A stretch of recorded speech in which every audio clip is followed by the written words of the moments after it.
wait for something for so long, will it ever truly live up to the expectations you have for it? Final Fantasy VII has been so long coming that many thought it might never arrive, so it seems almost strange to say that I've played it, completed it, and thoroughly enjoyed my time with it. Is it a perfect game? Not by a long shot. But is it worth your 30 hours of time? Absolutely. Final Fantasy VII was originally released on the PlayStation 1 on January 31st, 1997.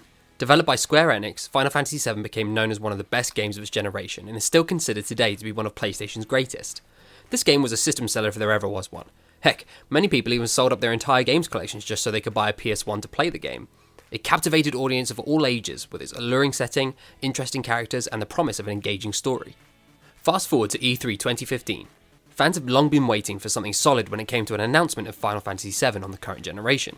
Aside from rumours that would often circulate online, or tech demos which showed off a potential remake on PlayStation 3, nothing ever seemed to materialise for the remake of this beloved game, but come at E3, fans were treated to a reveal trailer of, finally, Final Fantasy VII Remake. It had no release date, but now it had been promised. It was coming to PlayStation 4. Skipping forward a few more years, we arrive at March 2nd, 2020, the release date.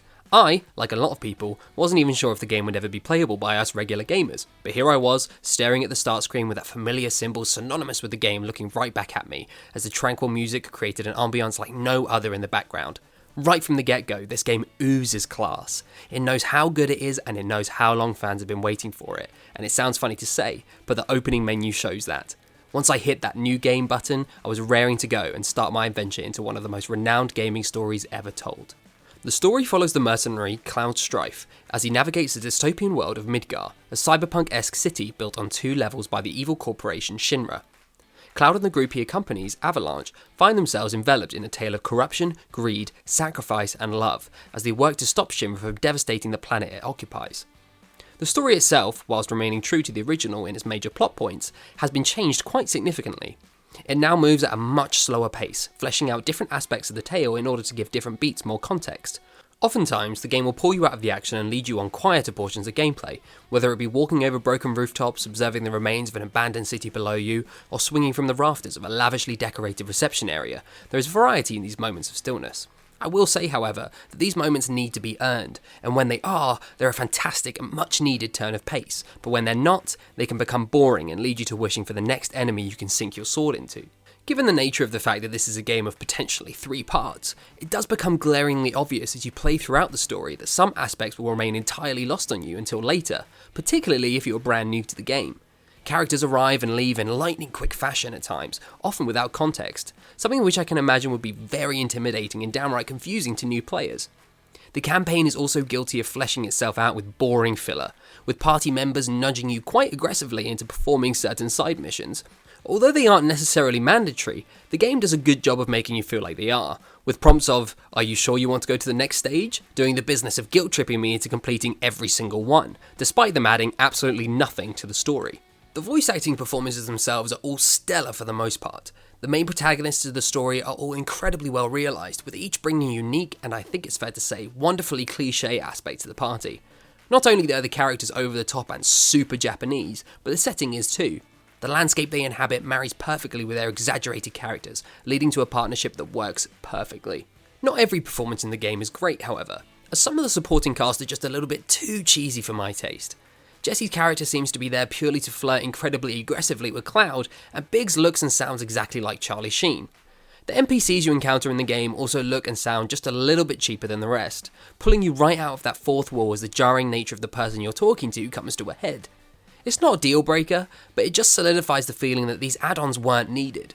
Also, while we're talking about voice acting, I don't know how long they had these actors record different variations of grunting noises to be used in place of words in their booth sessions. I know it's Japanese and that's kind of their thing, but lord, can we please dial it back a notch? I felt like I was watching another Serena Williams-Maria Sharapova tennis match at times.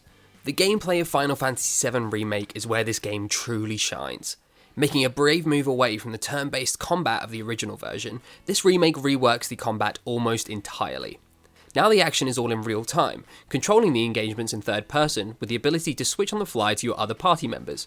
You earn attack points as you fight and are able to use these to cast spells or perform other stronger actions that you might be familiar with from the original.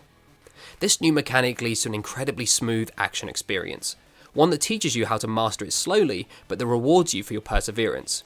It's challenging enough that the bigger bosses aren't a cakewalk at any stage, but once you beat them, you feel like you truly earned your victory. Each character is also able to level up their stats throughout the game, as well as equip different weapons which enable you to learn new skills. I really enjoyed this way of learning new moves, as it isn't a simple click of a button on a skill tree, but instead, it teaches you how to use the move and asks you to earn it before being able to adopt it to your character's arsenal permanently. When it comes to the enemies, this game is second to none. I'm not sure I've played a game with this much variety in its enemy types. Each one is incredibly unique, with every enemy playing differently, having different attacks and ways of needing to be attacked. No one feels as though they were shoved in at the last minute, but instead grow with the game and relate appropriately to the individual areas you find yourself within. Soldiers flood areas of high importance, mechs patrol vast metallic factory spaces, and slimy creatures of all shapes and sizes slink around the sewers. They all look and feel part of the world, and each has its own personal threat to you. Beating each enemy you come up against feels like a miniature victory in itself, leading to the total victory of dispatching with a group all the more satisfying. The only aspect of the gameplay that I had any real issue with was the camera. At points during a fight, I felt as though I wasn't fully in control of where I wanted to look, or what I wanted to target. This was few and far between, but on some occasions I found myself staring at the ceiling as my character was pounded on by an enemy, or frantically flicking my right stick to target a specific enemy that I couldn't seem to find. To say that the camera is really the only weak part of the gameplay during this campaign is testament to how strong it truly is. When it comes to graphics, let me just say that this game is beautiful. The main characters and interactable environments are all superb, with bright colours, amazing art design, and lots to look at and admire. However, when compared to most other AAA games at this time, the game doesn't hold up especially well. I know that there is a certain aesthetic that they are going for in this game, which like all other Final Fantasy games is slightly more cartoony, but that doesn't excuse the fact that this game doesn't feel quite finished to me when it comes to its looks. Like I said, I think it's beautiful, but that comes more from its art than its appearance. There were plenty of texture pop-ins throughout the game, with some seemingly not popping in at all. Like, ever. Sometimes during a cutscene I would expect something to pop in, but it just never did, which makes me wonder whether they thought it looked fine, or whether they knew it sucked and just decided to leave it like that. Or maybe they just copy and pasted something from the original PS1 game. Who knows? All I know is, some of the textures in this game freaking suck, and it really threw my immersion off each time I would see it, and it is something that needs to be fixed ASAP. The backdrops of some of the larger environments are also somewhat contentious for me. They seem to in some cases be digitally painted backdrops instead of actually rendered images. This could be a nod to the painted images in the original, but to me it again just seemed odd when all around it were, apart from randomly ugly PS1 doors, beautiful rendered environments. They aren't eyesores by any stretch of the imagination, but looking at them reminded me of classic Disney movies where you could tell exactly what tree someone would lean on or what apple they'd pick up from the bunch. It feels old. It was just another decision that made me think whether they ran out of time to really fine-tune some aspects of this game. Maybe if they had a few more months of development on this title, some of the textures would have been more refined. I'm not sure. But what I do know is that for a game in 2020, this had way more potential than the final visual product, despite the fact that compared to the original, this has come on leaps and bounds. Finally, when it comes to sound, Final Fantasy VII Remake does a really brilliant job. There was truly never a moment during my time playing where the sound didn't match what was being shown on screen. Large enemies felt imposing and scary, different weapons sounded unique and specific, with different abilities casting different sounds depending on whether they were used on enemies or on an ally.